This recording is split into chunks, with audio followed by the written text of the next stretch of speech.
سبھی الگ الگ پیج پر نظر آ رہے ہیں. تو وہ جو ٹرم ہے نا کہ سیم پیج, اور ایک اور ٹرم بھی چلتی ہے کہ اپنی اپنی ڈومین میں رہنا. تو آج میں یہ سمجھنے اور جاننے کی کوشش کروں گی کہ کیا تمام ادارے, کیا تمام کے تمام سٹیک ہولڈرز اپنی اپنی ڈومین میں ہیں یا اپنی ڈومین میں رہ کر کے کام کر سکتے ہیں. Is it even possible in a country like Pakistan, یہ جو حالات ابھی چل رہے ہیں. سو میں آغاز کرنا چاہوں گی ویری آنریبل حسن رضا پاشا صاحب سے. حسن رضا پاشا صاحب, یہ جو ایک ڈبیٹ چلتی ہے کہ جی سب اپنی ڈومین میں رہیں, اگر سب اپنی اپنی حد میں رہیں گے نا اور اپنی حد میں رہ کے کام کریں گے تو کسی کو کوئی پرابلم نہیں ہوگی. عدلیہ اپنی حد میں رہے, اسٹیبلشمنٹ اپنی حد میں رہے, پارلیمان اپنی حد میں رہے, حکومت اپنی حد میں رہے.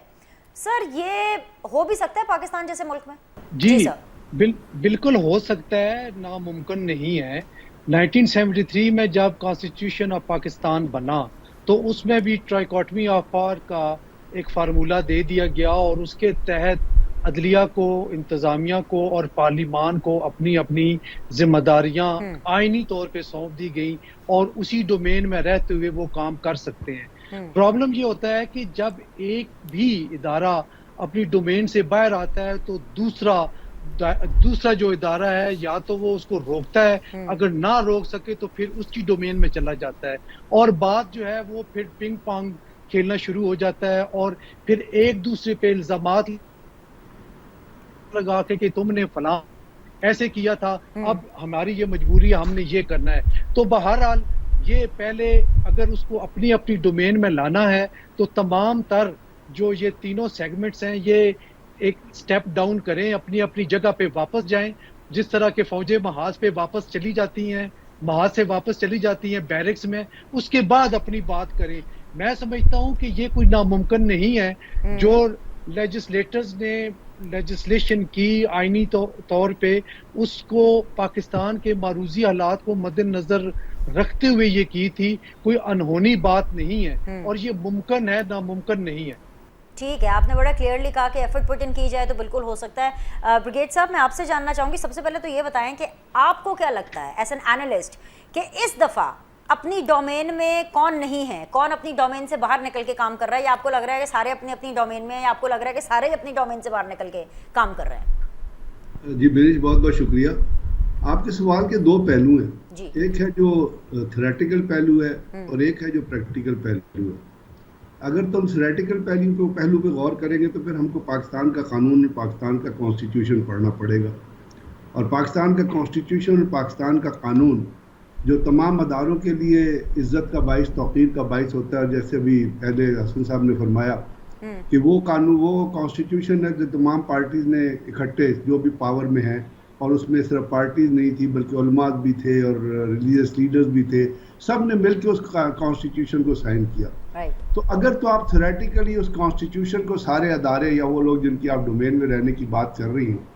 اس کو پڑھ لیں تو تھیوری کے طور پہ تو ان کو اپنی اپنی ڈومین میں رہنا چاہیے اور اپنے اپنے پاور میں اپنے اپنے طریقہ کار سے اپنی اپنی چیزوں کو ایک کوآرڈینیٹڈ طریقے سے امپلیمنٹ کرنا چاہیے. اب اس کے جب پریکٹیکل پہلو کی طرف جاتے ہیں تو اس کے بھی دو سیگمنٹس آ جاتے ہیں. پہلا یہ ہے کہ پوری دنیا میں اداروں کے درمیان, چاہے وہ عدلیہ ہے, چاہے وہ فوج ہے, چاہے وہ پولیٹیکل سسٹم ہے, چاہے وہ الیکشن کمیشن ہے, چاہے وہ منسٹریز ہے, ان تمام کے درمیان جب آپ پالیسی میکنگ لیول پہ آتے ہیں, چاہے وہ اکنامک پالیسی ہے, چاہے وہ آپ کی نیشنل سیکورٹی پالیسی ہے, چاہے آپ کی سیکورٹی پالیسی ہے, تو ان اداروں کے درمیان انٹرلیپ, ان تمام اداروں کے درمیان کوآرڈینیشن جو ہے وہ ہر حال میں ہونا ضروری ہے. لیکن اس کا لفظ ہے کوآرڈینیشن, اور کوآرڈینیشن کا مطلب ہے کہ آپس کی ان پٹ وہاں پر ہو جہاں پہ ان پٹ کی ضرورت ہے. ابھی ہوتا کیا, اس تمام چیزوں کو لے کے چلتا ہے ایک بڑا کمپریہنسو, ایک بڑا ڈیڈیکیٹڈ, ایک بڑا آرگنائزڈ قسم کا پولیٹیکل سسٹم.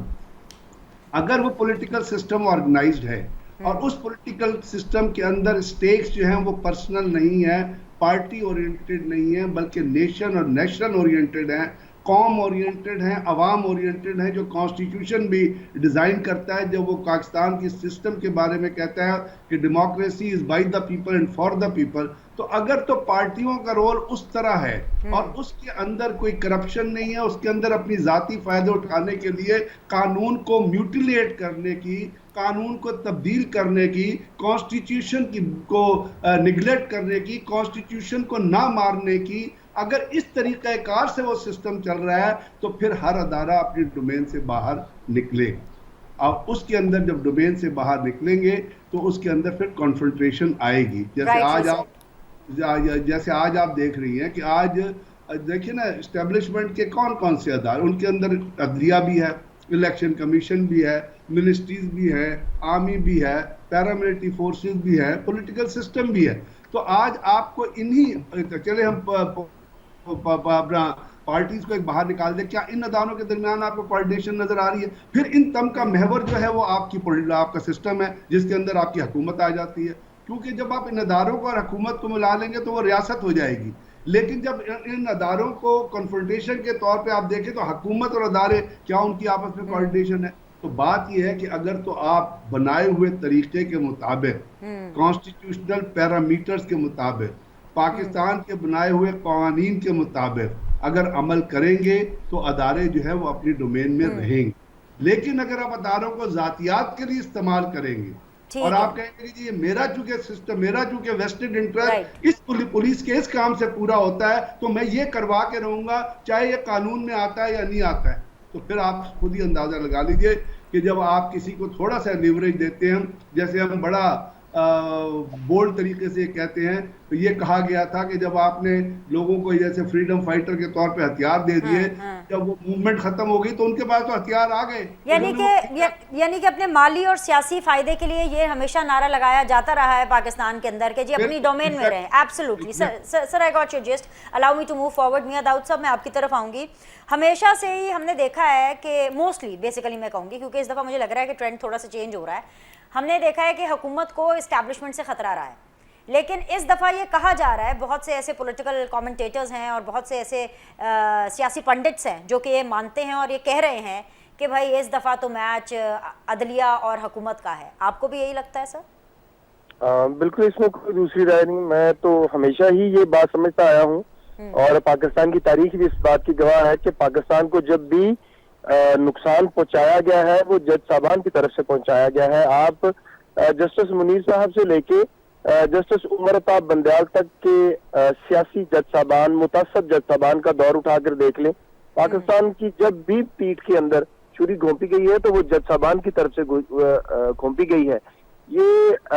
اگر جسٹس منیر صاحب اس وقت اپنا جو ہے وہ سرنڈر نہ کرتے تو کبھی بھی ایسا نہ ہوتا کہ پاکستان کے اندر جمہوریت کو کبھی بھی خدشہ پہنچتا. جب بھی پاکستان ترقی کرنے لگتا ہے, جب بھی پاکستان کی معیشت تھوڑا سا سٹیبل ہونے لگتی ہے, جب بھی پاکستان کے اندر ایک سسٹینیبلٹی آنے لگتی ہے تو اس وقت جو ہے یہ جج صاحبان اپنے آپ کو والنٹیئر کرتے ہیں آگے, اور والنٹیئر کرنے کے بعد پھر ایک ایسے آپ کہہ لیں کہ ایجنٹ کا کردار ادا کرتے ہیں جس کی وجہ سے پاکستان کو نقصان ہوتا ہے ماضی میں. تو یہ تاریخ اس بات کی گواہ ہے کہ جرنیلوں کے ساتھ مل کر جو ہے ان جج صاحبان نے پاکستان کی جمہوریت کو اور آئین کو نقصان پہنچایا. لیکن اس مرتبہ میں بڑے ادب سے گزارش کروں گا, یہ تاثر بالکل واضح طور کے اوپر نظر آ رہا ہے کہ بعض جج صاحبان جو ہیں جو جسٹس گلزار کے ہاتھ کے تعینات کردہ ہیں, جو جسٹس ثاقب نثار کے ہاتھ کے تعینات کرتا ہے, وہ ابھی بھی ایک آپ کہہ لیں کہ عمران خان کی جماعت کو سپورٹ کرتے ہوئے انڈائریکٹ طریقے سے حکومت کے اوپر جو ہے وہ انکانسٹیٹیوشنلی ان کو گرل کرنے کی کوشش کر رہے ہیں, جس کی بڑی مثال جو ہے وہ آپ اسلام آباد ہائی کورٹ میں چلنے والے مقدمات کو آپ دیکھ سکتے ہیں. جس چیز کی آئین اجازت ہی نہیں دیتا, جج صاحبان کو اجازت نہیں دیتا, فوج کو اجازت نہیں دیتا, سیاستدانوں کو اجازت نہیں دیتا, اس کو پرفارم کرنے والے وہ شخصیات جو ہے وہ کیسے کر سکتی ہے. ہم بہت زیادہ اس بات کے اوپر تنقید کرتے ہیں کہ پارلیمنٹ جب موجود ہو تو آرڈیننسز جو ہے وہ نہیں آنے چاہیے, اور یہ 100% بات درست ہے. اب جس طریقے سے ہم اس بات کو تنقید کا نشانہ بنا رہے ہیں کہ پارلیمنٹ کی موجودگی میں کل پرسوں یہ حکومت نے جو آرڈیننسز جاری کیے ہیں یہ غلط ہے. بالکل اسی ہی طریقے سے کسی بھی جج صاحب کا اپنی آئینی حدود سے, آئین کے آرٹیکل 199 میں جو ایک جج کی حدود قیود متعین کر دی ہیں اس سے باہر جب وہ نکلے گا تو اس کا مطلب یہ ہے کہ وہ جج جو ہے وہ انڈیپینڈنٹلی کام نہیں کر رہا بلکہ وہ اداروں کے اندر تناؤ پیدا کرنے کی کوشش کر رہا ہے.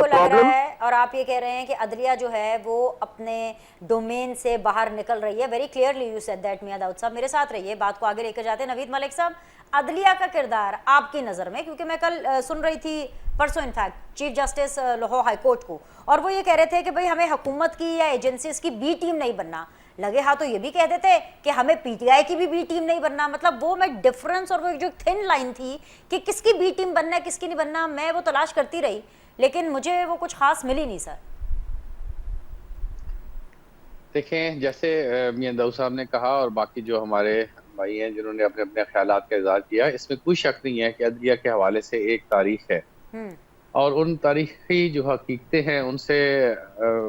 ان کو نہ ہی ہم نظر انداز کر سکتے ہیں اور نہ ہی ان کو جھٹلایا جا سکتا ہے. اس میں کوئی شک نہیں ہے کہ اس ملک میں بہت دفعہ ایسے حالات آئے جس میں عدلیہ اگر چاہتی تو بہت بہتر کردار ادا کر سکتی تھی, لیکن انفارچونیٹلی وہاں پہ ایسے فیصلے کیے گئے جس سے ملک کو بہت نقصان پہنچا.